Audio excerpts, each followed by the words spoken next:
नमस्कार मंडळी, स्वागत आहे तुमचं माझ्या मिनी ब्लॉगमध्ये। तर आम्ही निघालो आहोत मार्केटमध्ये ड्रायफ्रूट घेण्यासाठी।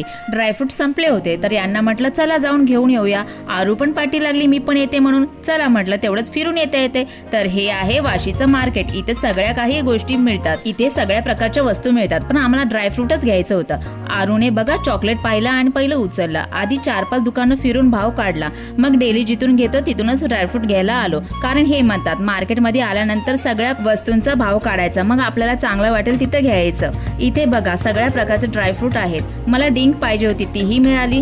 सगळं ड्रायफ्रूट 1-1 किलो पॅक करून घेतलं, बिल पे केला आणि निघालो। आरूला मँगो ज्यूस प्यायचा होता, आरूसाठी मँगो ज्यूस घेतला। मँगोचा ज्यूस आरूला खूप आवडतं। आम्हाला सँडविच मागवलं, मस्त खाऊन पिऊन झाल्यानंतर आम्ही घरी यायला निघालो। वाटेत आरूला लिची दिसली, लिची तिला खूप आवडते, लगेच पप्पाला घ्यायला लावली। बघा कशी खाते। इथे सगळा फ्रूट बाजार भरतो। हे बघा लिची घेऊन आले।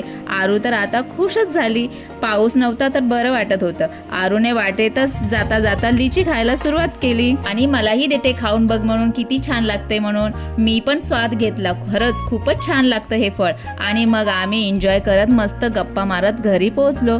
सगळं सामान डिक्कीतून बाहेर काढलं, अर्ध सामान यांच्याकडे दिलं आणि मी एक थैली घेऊन घराकडे निघाले। घरी आल्यानंतर मयुरेशने थैली घेतली, माझा तर हातच गळून गेला होता। सगळं ड्रायफ्रूट ठेवण्यासाठी बाहेर काढलं, डिंक, काजू, खजूर, अक्रोड, मनुके, अंजीर आणि ज्वारी देखील 10 किलो घेतली। तर एवढं सगळं आज शॉपिंग करून आलो। तर कसा वाटला आजचा मिनी ब्लॉग कमेंट करून नक्की सांगा। बाय।